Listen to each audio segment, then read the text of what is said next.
It is time to build our player pool on DK for this week. We got the big boy mini mid-season main event with 100K up top to play in. And I'll be fully honest, this is the least comfortable I've been in any given week um, this season. I absolutely do not like most of the players in this week. Most of the teams with the good team totals have weird split situations, specifically at running back. I don't like very many running backs this week. A lot of these games have weird they're like not good feeling shootouts. Um, yeah, I this is just an odd week, man. Like you look at this Oregon Indiana game, right? Like there's a potential for that game to shoot out potentially, or at least, Oregon could easily drop 40. But even then, they rotate like the first three plays of the game last week. You saw, or against Penn State, you saw three different running backs get touches on three plays. Like they split the running back carries up so much. The pass volume is efficient, but not super concentrated. I mean, obviously, DeCorian Moore is going to be talked about. Dante Moore, similar fashion. But man, these are not concentrated offenses that we're seeing this week. And then you've got tough defenses like Missouri's a tougher defense. I think that's an interesting one. Oklahoma State's a crap show. Like there's just so much ugly on this slate that you don't want to really mess with.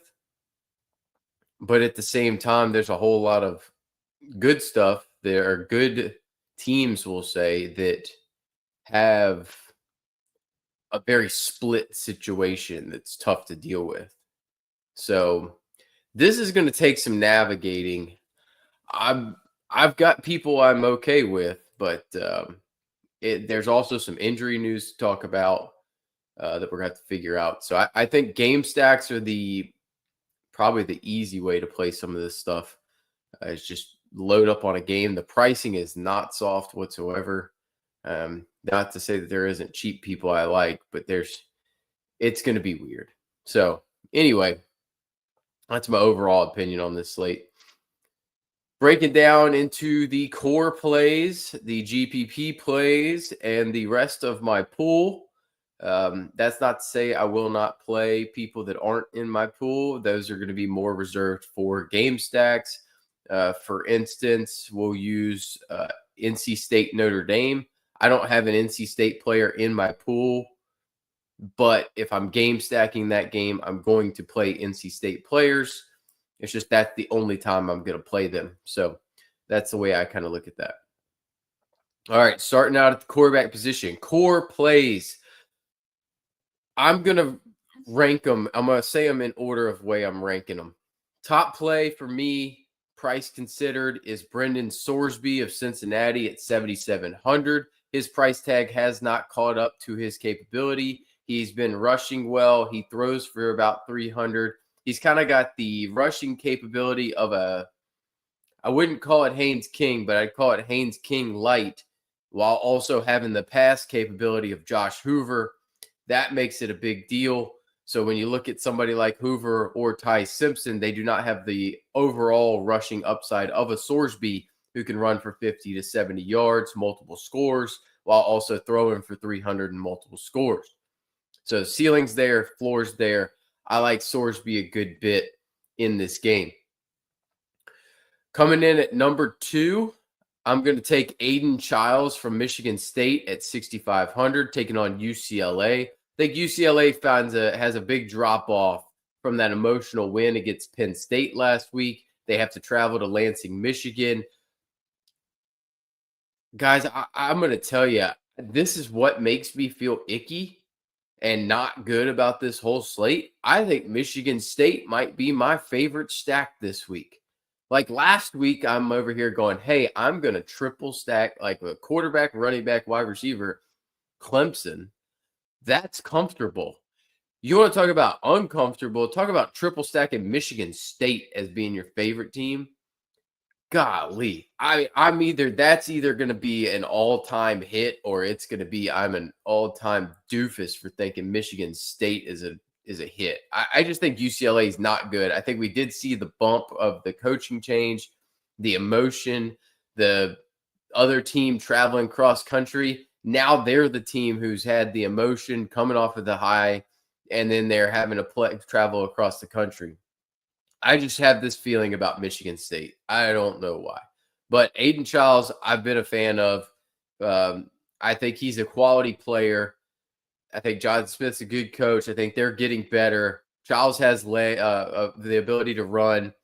He's my second favorite quarterback behind Sorsby. I'm going to end up with a good bit of Childs. He's very good on a points per dollar basis. I'm just very uncomfortable with it because I do not prefer to play Aiden. The Aiden Childs experience has a lot of highs and lows. It's a roller coaster. I'm just hoping that I jump on that roller coaster and I'm at the top and I don't end up plummeting to the bottom. It just depends. Third core play for me is going to be Haynes King. I think he's the safest option on the board at 9,400. He can play hero ball. The offense kind of revolves around him. Taking on Virginia Tech, they's not great. I don't think Virginia Tech can get to that 20-point mark, but if they do end up getting there, Haynes King's going to be heavily involved. We know he's got a 100-yard rushing upside. He's got 3+ touchdowns on the ground upside, and he also has got good weapons on the outside to throw to. I don't think you need to play him stacked. I would play Childs stacked, but we'll talk about it. I don't think you need to play King or Sorsby stacked, though. Top GPP play options, I think it comes down to rushing upside. Number one on the board for me is going to be Nico Iamaleava, 6,200, good price tag on him. I think he's going to end up being popular. That's kind of why I was nervous to put him as a GPP play. Typically, I'd want a GPP play to be an under-owned guy, low ownership. I feel like you can take shots on Nico. I just don't know how comfortable I'm going to feel about it. I think everybody's going to jump on that train and go, oh, it's Michigan State. He just dominated Penn State. He's still Nico. He still sucks. So I don't know, man. I'm using the tag of GPP in this spot to say I want to limit exposure.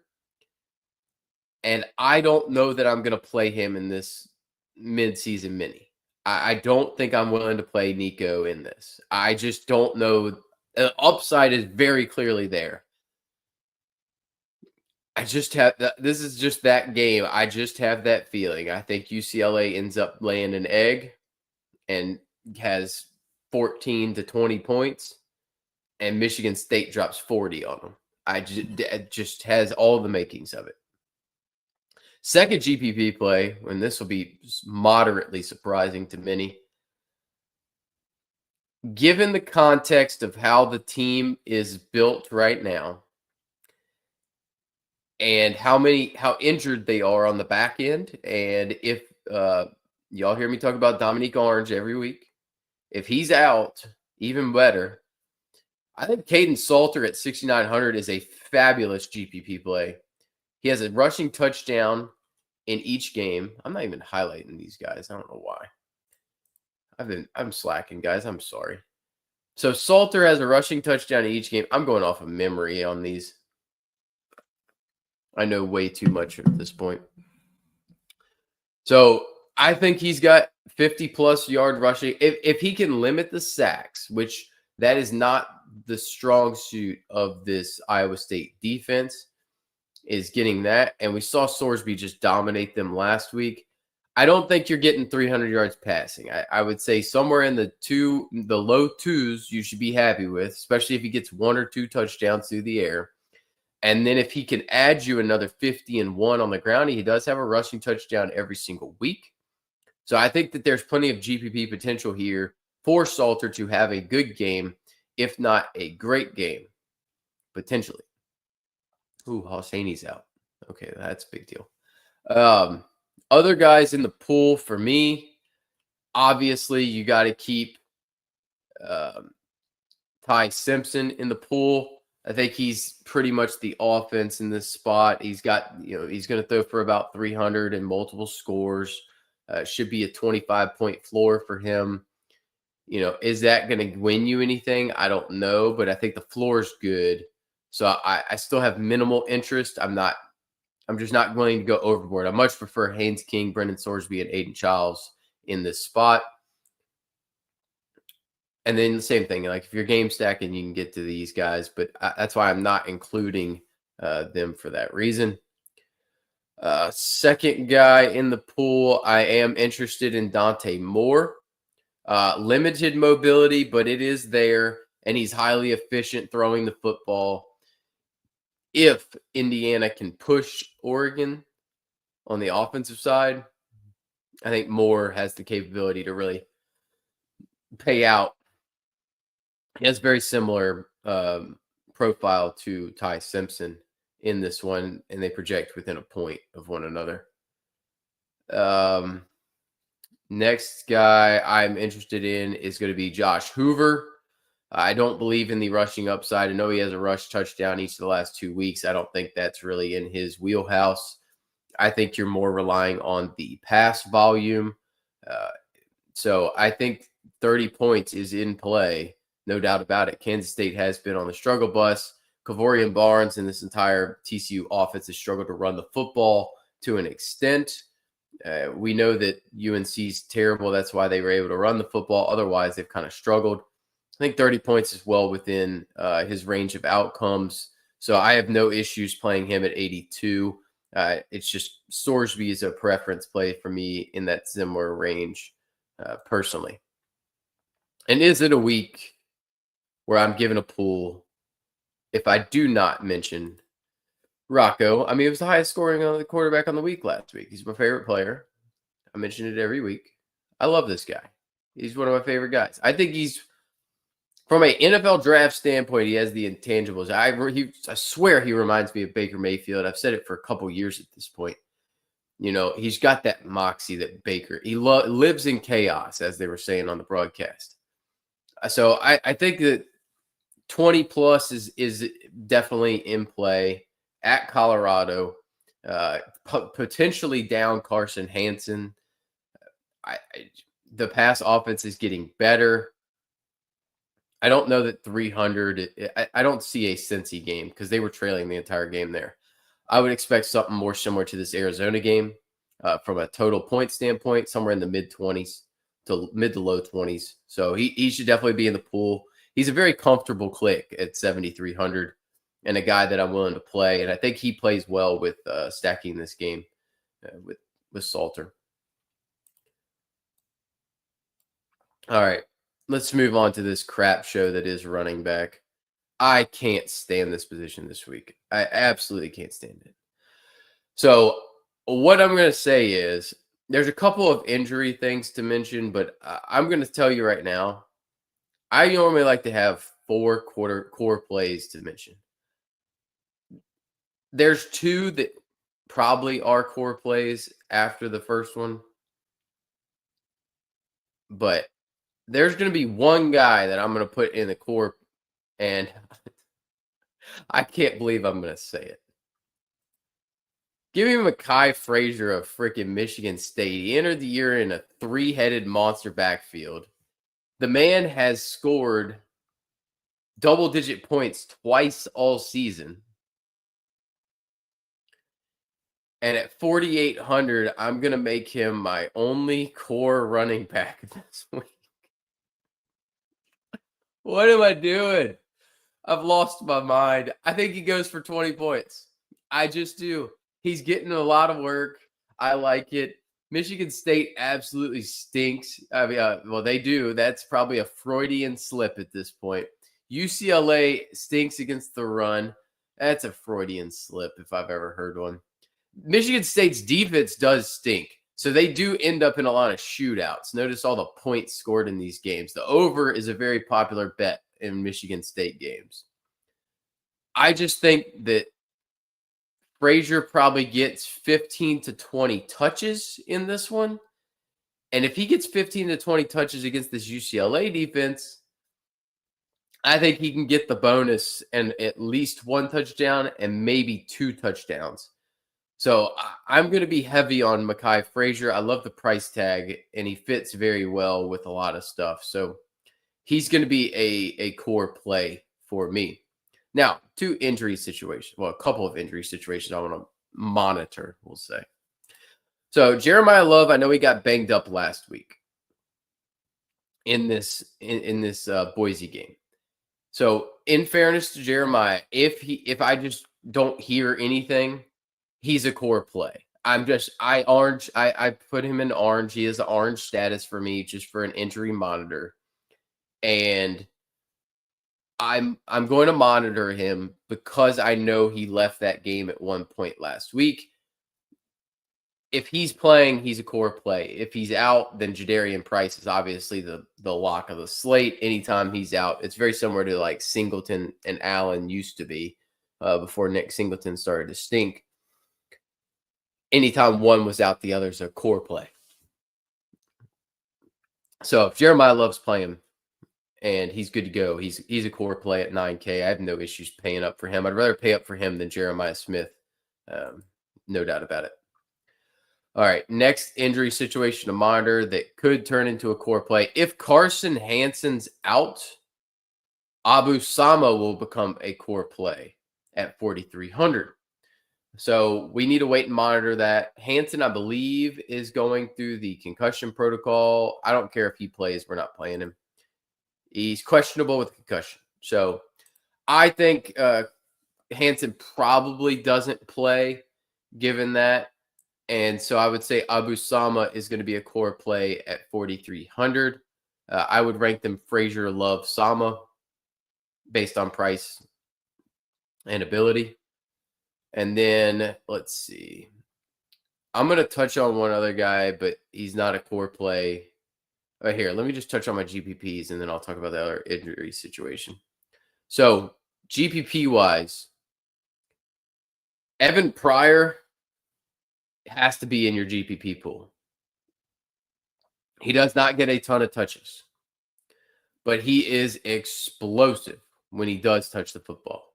So he has the capability to house one at any point in time. UCF, traveling on the road. I do not trust that defense. Can he break one or two off? He did it last week. I think it's a risk. That's why he's a GPP option. He's not my favorite of the two of these, but I would be interested in Evan Pryor if Sama wasn't all of a sudden available, we'll say. All right, next GPP option. I'm going to take it out on a limb. I don't love the Oregon backs this week. I don't love the Oregon run game this week. Indiana is traditionally, that coaching staff, a very good run defense. I'm going to try to be early to the party here. I think De'Aaron Hill, the freshman, is coming on and getting better. And I expect him to eventually take this backfield and have more work share than anticipated. Because nobody to this point has had much work share in that backfield. Noah Whittington is obviously going to be involved as one of the top two backs in the rotation, no matter what happens. But I think Hill works his way into being the number two. Jaden Lamar, just not good enough. So I expect Hill to be the guy starting to get more and more work each week. And I think we start to see it this week. So at 3,200, he's a fine option as far as jumping on the ship early. Granted, nobody's going to be on him because of the projection and the situation. But I think there's worlds where that does work out. All right. I'll talk about the other injury situation to monitor. We need to monitor Terrion Stewart from Virginia Tech. So if he is out, then I think Hawkins here isn't a bad play. Is he great? No. But taking on Georgia Tech, I think they were able to move the football a little bit. I think the floor is decent. I don't mind this. I don't love this. He projects decent, but I'm not loving it. I would most of the time I'm starting to get to the point where I'm starting to take more shots on those cheap wide receivers rather than going to like a Hawkins here. But I will have a little bit of exposure. I have some minor interest here, just in case. So he's on the cheapy list. All right, other guys in the pool. Ahmad Hardy, I'm going to keep buying into. I know he's taking on Alabama. The word Alabama scares me from a running back standpoint. I can't dismiss this workload of 25, 22, 22, 24. Do I think he gets 34, 46? No, but I think 22 is in the cards. So he could very well match Jeremiah Love from an output standpoint. He does not have the pass game usage that Love does, but I do have interest in Mod Hardy. I think he's a very talented back, personally. I hate most of these backs up here at the top, by the way. They're just not good. I like Love. I like Hardy, but I'm okay with Hardy. I love Love. There's a reason why he's Jeremiah Love, not Jeremiah like. But Ahmad Hardy, I like as well. I don't mind. I just prefer Love. But then all these other guys got warts out the wazoo. I mean, I'm not a Jam Miller guy. Just Jamal Haynes just does not get enough carries. Jadarian Price is the number 2 to Jeremiah Love. He's got to operate heavy on efficiency. Dean Connors, I like, but they're not using him well.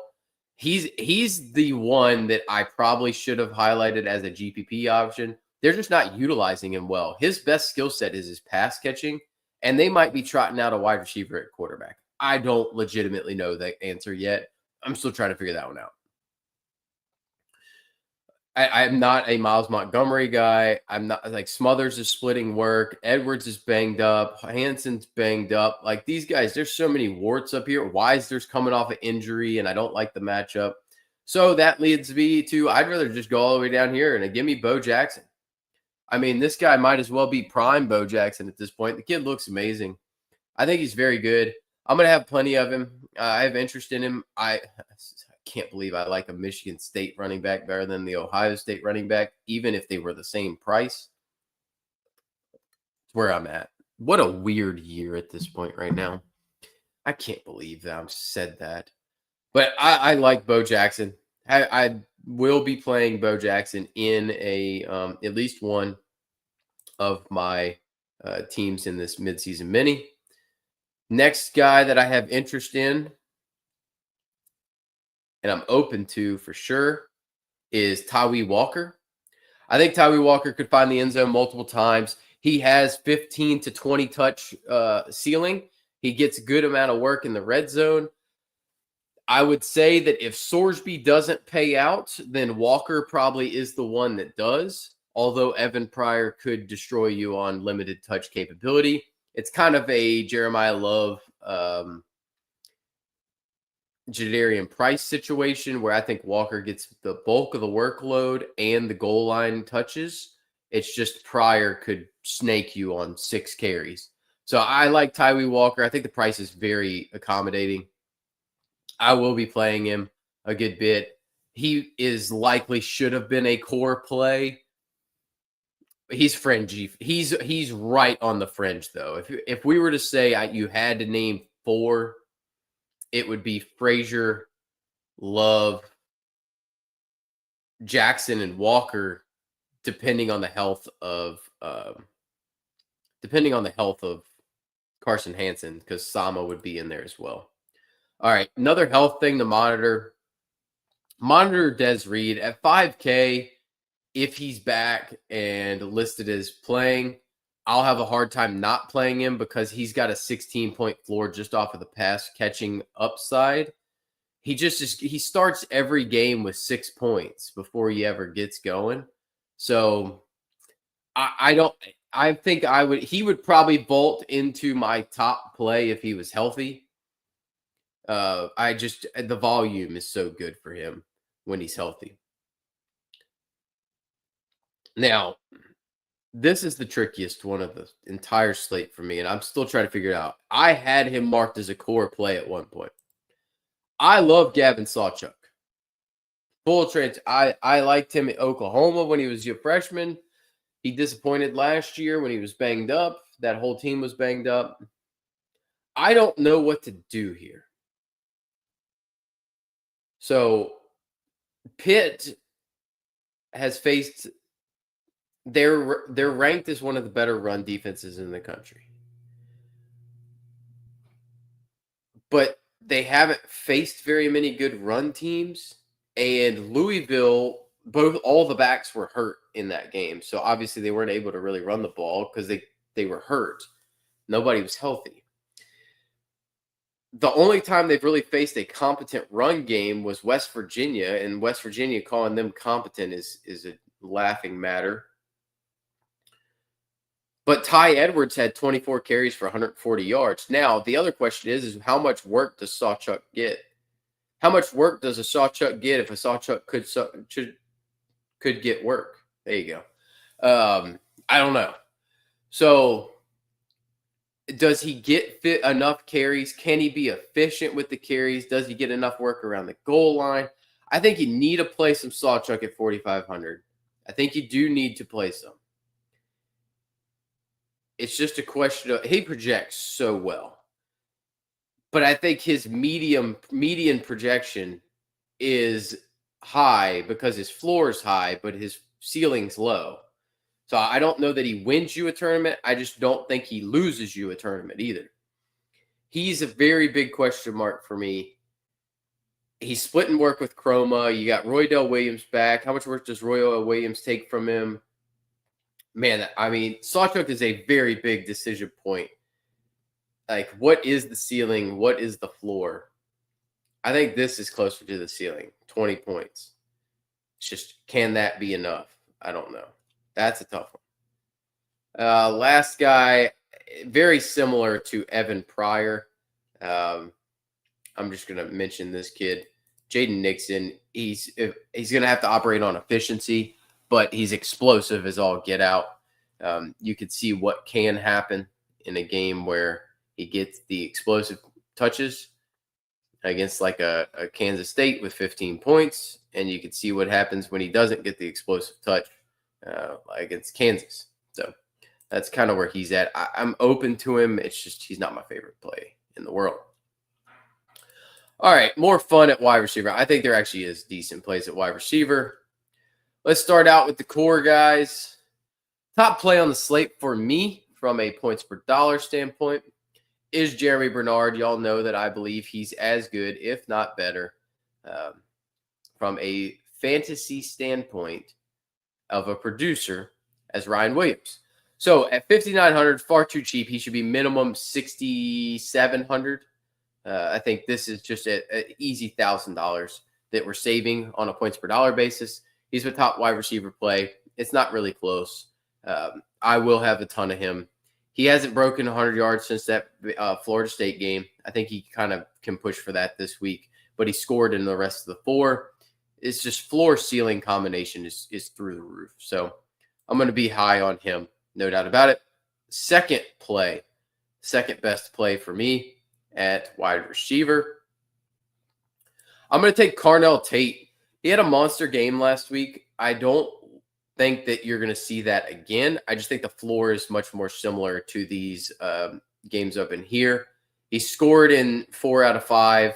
I don't think the Washington game is necessarily indicative of what we're going to see going forward. Illinois, very much so a big-time struggle on the back end. They're missing a lot of defensive backs, and they've been kind of banged up back there. People have been taking advantage of them. I think that's the way to beat them anyway. So Carnell Tate, pivoting to him because of the price differential. If he was closer to 7K, I'd rather just pay for Jeremiah Smith. But at 56, the price is right for me to be able to take shots on Carnell Tate and to play a good bit of him and make him a core play. Core play number 3. It's going to be Deuce Robinson from Florida State. 4,600, small price to pay. They have a big upside. Pitt can be had through the air. This is not going to be an efficient, like a high volume pass attack. But when the ball does go in the air, it's going to find Deuce. The Deuce will get loose this week. I think he's a very good play at 4,600. Comes in at number 3 for a reason. No doubt about it. Last core play. Am I really going to shock anybody with this one? I think he's priced too cheap still. So is he going to mess me up? No. He got hurt first play of the game last week, still dropped 17. I'm going back to the well of Chase Sowell. So Chase Sowell, 3,300, still doesn't project very well, only 9.9 points. I've still got interest. I think he's getting better. I think he missed an entire quarter, still managed to drop a 5 for 58 and 1. Did I get bailed out a little bit by the fact that he scored that touchdown real late in that game? Yes. Do I think Colorado can cover him? No. So I'm going to buy into it. I want pieces from Rocco. This is how I'm getting access with Chase Sowell. So that's my core plays. GPP options. Top GPP play of the week for me. Numero uno. I keep going back to the well on this team. Now, I think a lot of people are going to end up going to Amari Kelly. I'm a Nick Marsh guy. I thought Nick Marsh was a hell of a good player last year. He hasn't had a 100-yard game yet this year. Has only caught the 2 touchdowns in the first 2 games. I think people are going to be off of him. UCLA flat out stinks on defense. They couldn't be exploited by Drew Aller last week because Drew Aller's allergic to throwing for 250 yards, much less 200 for the most part. Nick Marsh has had great games last year, and I've seen the talent and the connection between him and Aiden Childs. Let me look this up, actually. I do want to see Nick Marsh. Well, I almost typed in Nick Marshall. Ugh, that's a blast from the past. The Auburn wide receiver / quarterback. All right, so Nick Marsh in his freshman season last year had a game against Iowa, 8 for 113, and a game against Maryland, 8 for 194 and 1. I think we're getting an 8 catch we're getting 100 plus yards this week. Point blank, I think we're getting 100 plus yards. I think at 5,500, he's a fabulous pivot off of Carnell Tate or Jeremy Bernard. And he's a very good play with those guys. I think he comes in highly underowned. I don't think he's going to end up projecting well. I like Nick Marsh, pairing him with Aiden Childs. That's my top play of a GPP option for sure. There's 2 more GPP guys I want to highlight here. All right. So if anybody's playing a Illinois wide receiver, Hank Beatty obviously should be in the player pool. There's a good reason. He's been fabulous. He's definitely the possession wide receiver, and I think they're going to end up having to throw the ball a ton. I think pivoting down and playing Colin Dixon at 3,200 might be smarter. He's getting a decent target share, playing a good bit, and he catches 4 balls pretty much weekly at this point. If he can somehow fall into the end zone, you're laughing at 3,200. So he's priced way too cheap. I'm on him. I was on him last week against Purdue. I think he's a good play. No doubt about it. So he's a GPP option. All right. This is the decision point on this entire slate. And I don't know how I feel about it. I was right last week when everybody in the chat was sitting here asking if they should play this gentleman. I said, no, I'm not doing it. Haven't heard anything about it. Is Sam Jackson going to play quarterback? Do we have a 3K quarterback? Is he going to play quarterback? And does it even matter? Is the $1 million question. So I'm still waiting to understand on this. I've got feelers out. I'm asking questions to a few different people. I don't have a full comprehensive view on this at the moment. There is a reason why a guy moves from quarterback to wide receiver, and it's not because he was a good quarterback. So if he goes back to quarterback, what does that mean? Now, granted, the guy who recruited him as a quarterback is the offensive coordinator here now. So I don't know, man. I don't know. He was all the rage in the chat last week, and he ended up with 2 points. And I kind of poo-pooed him. But Houston, I mean, I don't know. Both quarterbacks are out again. That Banks or whatever is going to play Banks Bowen. And then Sam Jackson's going to have snaps, but does he have more snaps this week than he had last week? Does he run the ball a little bit? Can he throw it all? I don't know. I think you're going to need to play some of him to cover it off. I also don't know that I want to go all in because this offense stinks. So I'm just going to, fair warning, I wouldn't go all in, but I will play some. I just don't know if I'm going to have to wait, and I'm going to take some other opinions on that one before I go all in there. All right, rest of the player pool. Jeremiah Smith, obviously, you're going to keep him in the pool. I prefer Carnell Tate, but that doesn't mean I'm not going to get some Jeremiah Smith in there. I think you can do that. He's got the upside to bury people every week. He could go 200 yards and 3 touchdowns in this spot. He could go Mekhi Lemon in this one and just dominate this team. I'm only going to play the Indiana guys in game stacks personally. I think that's the only way that they work out. Same thing, Ryan Williams. I'm only playing in game stacks. I'd just rather go play Jeremy Bernard for the price tag personally. I'm going to leave Eric McAllister in my pool. Remember, I did say that he did get banged up at the end of last game. He was holding the leg. Might have just been a bruise, something like that. We'll see. We'd feel a lot different coming into this one if he had 3 for 42. It would have been 3 for 42 and 1. That second touchdown late in that game really skews this number.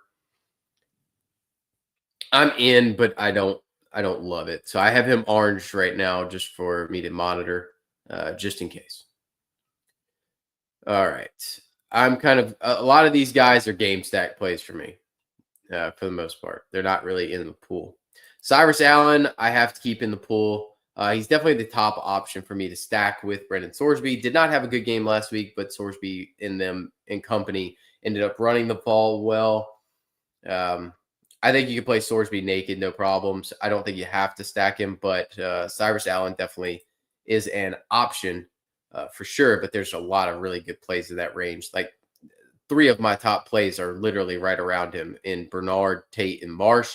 I'm out on Dwyer. Do not play Dwyer. I am not playing Dwyer.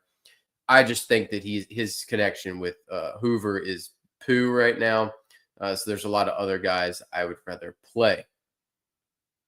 All right, moving down the line. Let's move down to Decorian Moore. So I think he's the top play on the Oregon pass offense. He's coming on strong. The freshman looks very good. I think we start seeing him continue to have his role grow in these better games. 7 for 89 against Penn State is something I really like. Reminder that Kenyon Sadiq was banged up in that Penn State game late. He did come back from overtime. I know he's questionable, or people are saying he's questionable.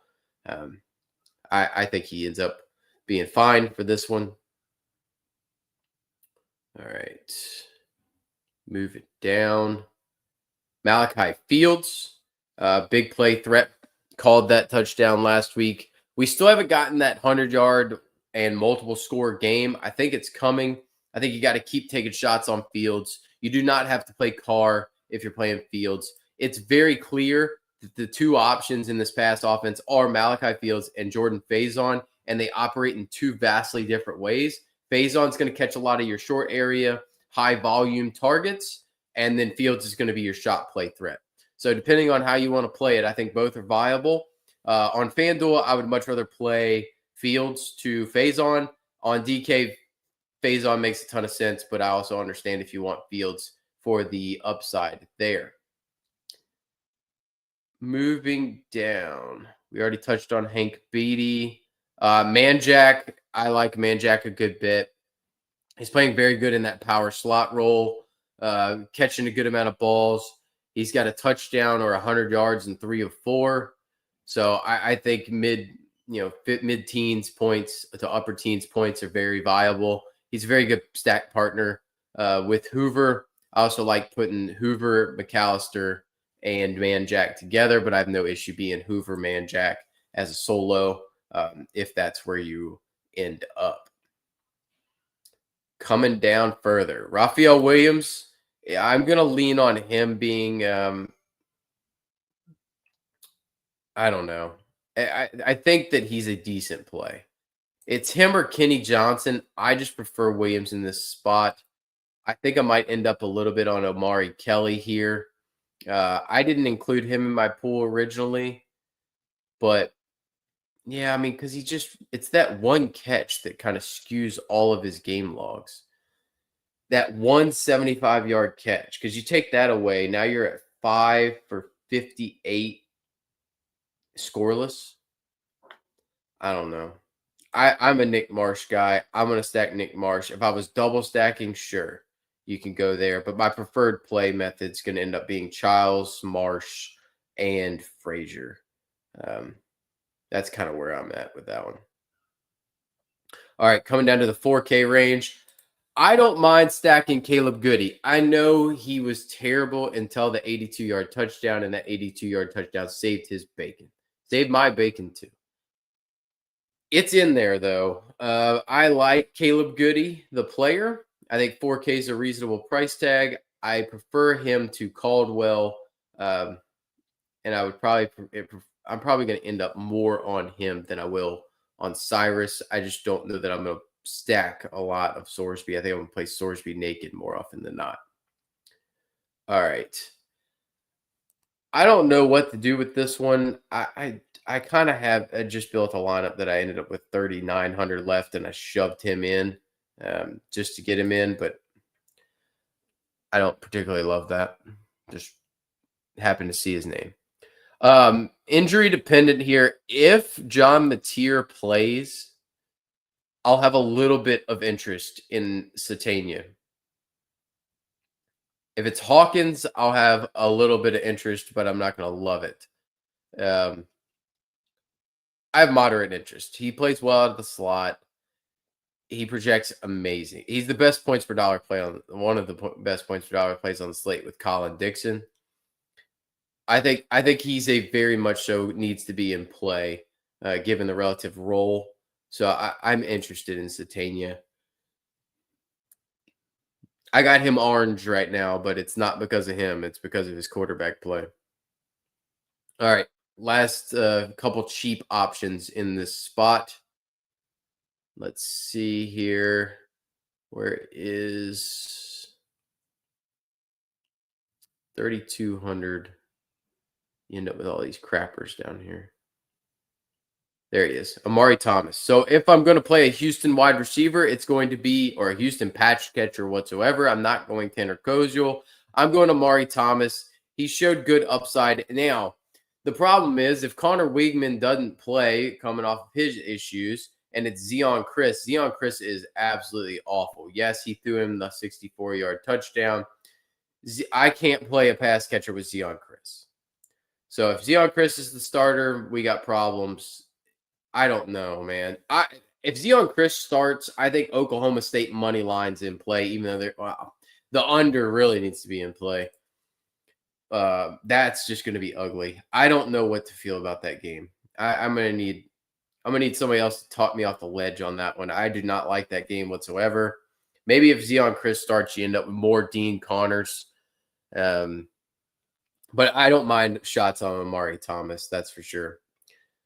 Gary Bryant Jr., I do like him as a secondary play, as the second stack partner. If you're going to Corian Moore and Dante Moore, I do like adding Gary Bryant Jr.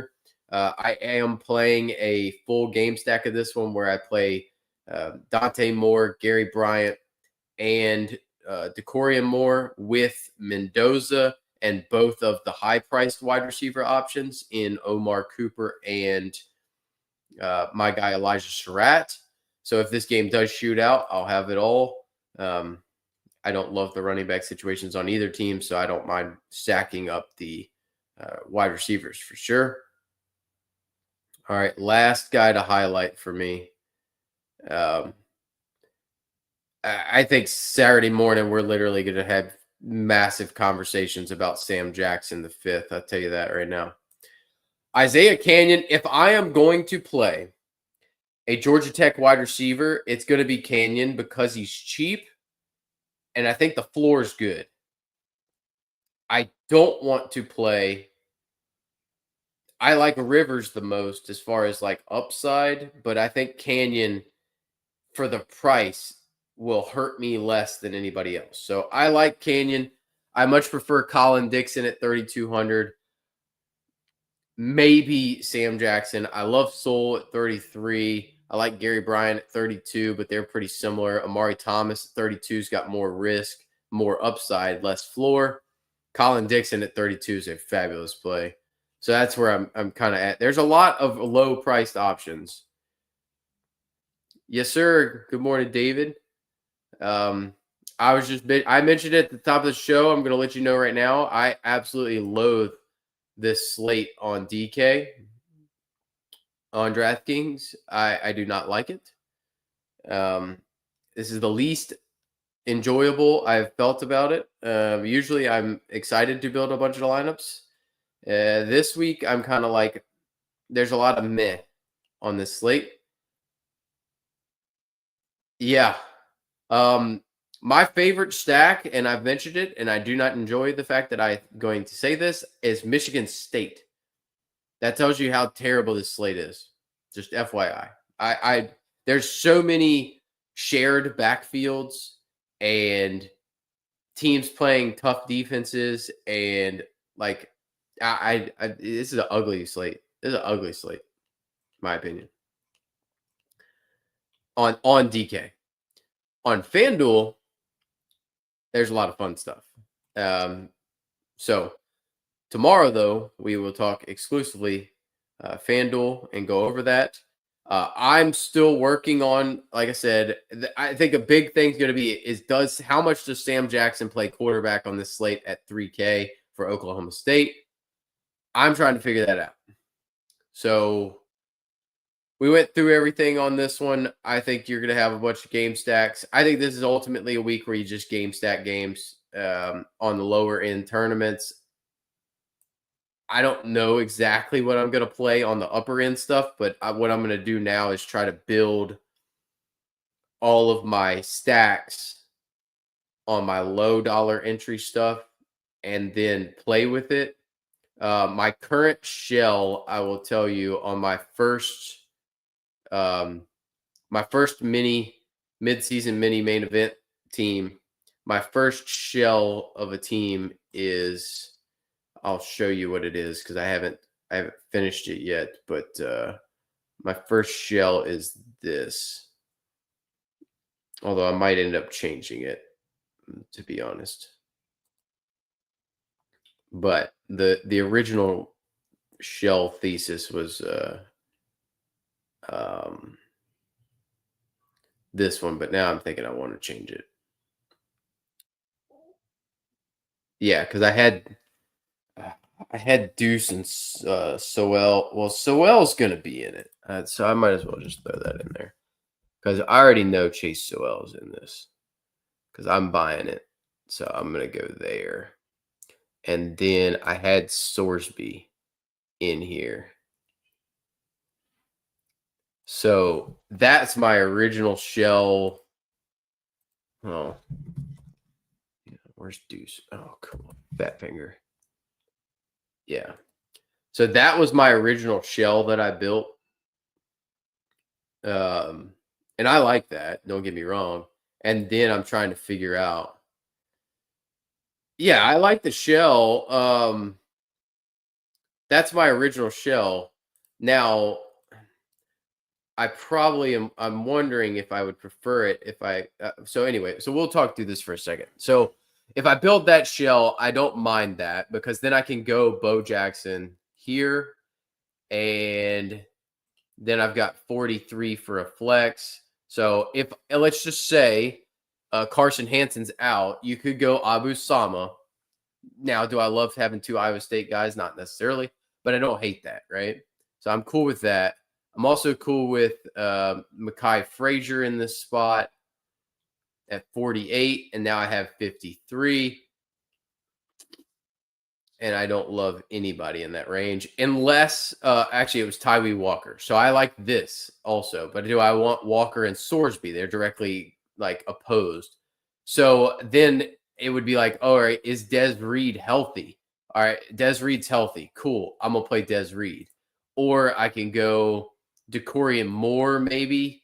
There's some volume upside to that. I don't hate that as well. So like that's where I think this is a very versatile shell, 100% versatile shell. It's just a question of how I want to play with it. You can get Jadarian Price in there very easily, by the way. If you want to go low end, But there's a lot of ways to play with this shell. Now, I think there's another way to play with this shell. If I don't want to play deuce, and let's say I want Carnell Tate, this I'm workshopping in my head right now because I just thought of it when I'm looking at it. So now let's say I want. I think Pribula is a fun play at 71. I just think I'm off of him a hair. So I like this as a shell as well. Now I get Aiden Childs. I get Tate. I think you can come off Soul in this spot if you wanted to. So like preferentially, let's just say I came off of Soul here. And I want, let's say I want Nick Marsh with him, with Childs. So now I've got the options of I could go with Soul at 3,300. That gives me 65. But like I said, I don't love these running backs. I'd have to play Bo Jackson. So if I play Bo, I've got 4K to play whatever I want at that point. So that's where you get like your Marcellus Hawkins options in there, which I'm not a huge fan of. So then you're in that 4K range. I don't love the 4K range. So that's where I get in that weird spot. I also don't hate I don't hate that. Yeah, it's just thin. You know what I mean? So then you end up like this. I don't mind this, which this would feel super awkward to go Tyree Walker here, but I think it could play because now I'm soaking up all the Cincinnati touchdowns. I've soaked up all the Michigan State touchdowns. That's kind of like a Michigan State Cincinnati games, like onslaught, I'll call it. I don't mind going with Des Reed here. Like that's where I get into this spot. So I don't hate these things. Like I like this shell and I like the other shell. So that's like my main two shells at the moment. I think there's also a way you could easily go to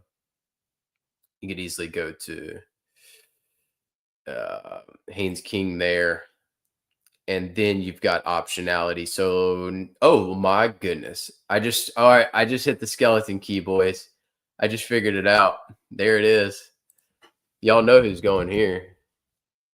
Ding. Nailed it. That's your shell. All right, we just hit the nail in the coffin. I'm not even going to try anymore. That is perfection. I'm putting that lineup in. Yeah, I'm playing that. I was trying to figure out where I was going to play that in the mini-max. So you just saw my mini-max team. You just saw me build my mini-max team off of that. All right, I'm putting that team in. I'll be back tomorrow for FanDuel. I'm going to go ice my shoulder because it's killing me. So I will talk to you guys later. And I actually need to set up my narrow down my FanDuel pool because right now I legitimately have 46 wide receivers. So I'm going to try to narrow that down to about 15. So I will see you guys tomorrow. Y'all have a good day. Good luck in the Thursday night slate. Friday night slate is a banger of a slate because you got Rutgers, Washington, and South Florida, North Texas. I'm going to immediately mention I'm a moron and didn't realize that Cartavius Norton is out for the season for South Florida. So if you watched the South Florida, North Texas underrated game of the week, I do suggest you highly watch the game. It's going to be a hell of a game. But I'm also a moron who didn't know Cartavius Norton was out for the season yet. He just went out last week, got hurt. So it's going to be Hawkins, the transfer from, or no, it's going to be the kid who's the transfer from Oklahoma, starting for South Florida, more than likely, with Alvon Isaac splitting time. So sorry about that. I screwed that one up. But I will see you guys tomorrow talking FanDuel and